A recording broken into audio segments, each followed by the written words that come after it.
Now this, President Trump delivering a campaign-style speech in North Carolina on Friday. Watch this. You talk about affordability. You know, the Democrats, they're the ones that got us into the mess. They're the ones that caused the high prices. Over the past 11 months, we have brought more positive change to Washington than any administration in the history of our country. That's true.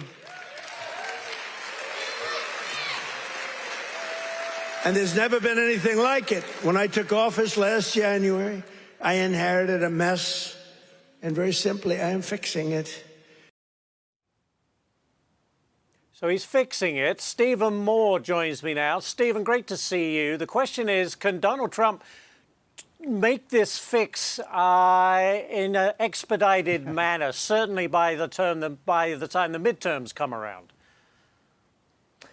Great to be with you, Ashley. Well, by the way, in preparation to coming on with you, because I knew you were going to ask me that question, I'm going to give you a list of some of the things that are actually falling in price. Okay, Ashley, you ready for this? So, you know, everybody talks about beef prices. How about this? Are you ready? Okay.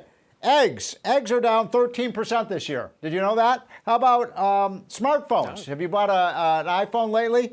Those are down 10%. Televisions down 8%. Pork chops. Everybody talks about beef. How about pork chops? Pork chops are down 6.5%. Airline fares are down. Motels are down. So, you know, people tend to focus on the things that are rising in price, like beef, and not the things that are falling. By the way, gas prices, of course, are down. So I think it's an exaggerated crisis, so to speak. The inflation rate, you know, we came out with those numbers just late last week that showed that on an annualized basis, inflation is 2.7%. If you look at just the last couple of months, we're on a pace of less than 2% inflation. In other words, I think this is a manufactured crisis. The one thing that are people, like young people like my sons that are in their early 30s, they complain about the fact they cannot afford a house. And that is the one problem we have, is how do we make housing more affordable? But overall, and by the way, Trump is exactly right about this, Ashley. We did the calculations at Unleash Prosperity. 87.5%, 87.5% of the increase in prices that people are complaining about, that happened under, guess what, president? Joe Biden. Got it. All right. Well, next one for you, Stephen. Listen to what Kevin Hassett had to say about plans to improve the economy, and I'll get your comments. Listen.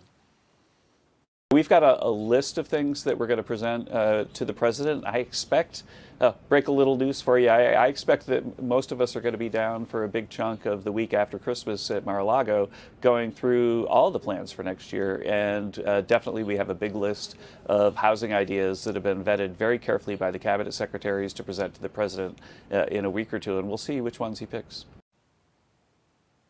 All right, Stephen, what new ideas would you like to see? I was hoping you would ask me that question. So here's one. Because we talked about the housing crisis, the fact that that housing is so expensive. Now, by the way, people should not forget the fact that a house is an asset. So, yeah, for people who are buying a house, a high price is a bad thing. But for people like me who own a high price is a good thing, right? So there's always a buyer and a seller in this transaction. But I know a good way to lower prices, and write this one down, Ashley, send it to the president. How about suspending the capital gains tax on the sale of a house? Because a lot of people watching this show, they've owned a house for 20, 25, 30, sometimes 35 years. Right. The appreciation of the house has gone way up in value. A lot of that is just due to inflation. If you told people, look, you can sell the house, you don't have to pay a capital gains on it, that's going to massively increase the supply of housing. And actually, here's an Economics 100 question for you. If you increase the supply of something, what happens to its price? It goes down. Price goes down. Yes. I got it. I'm going to send a message to the president immediately at the end of this broadcast, and I'll say this is from Steve Moore. Steve, thank you so much. Appreciate it.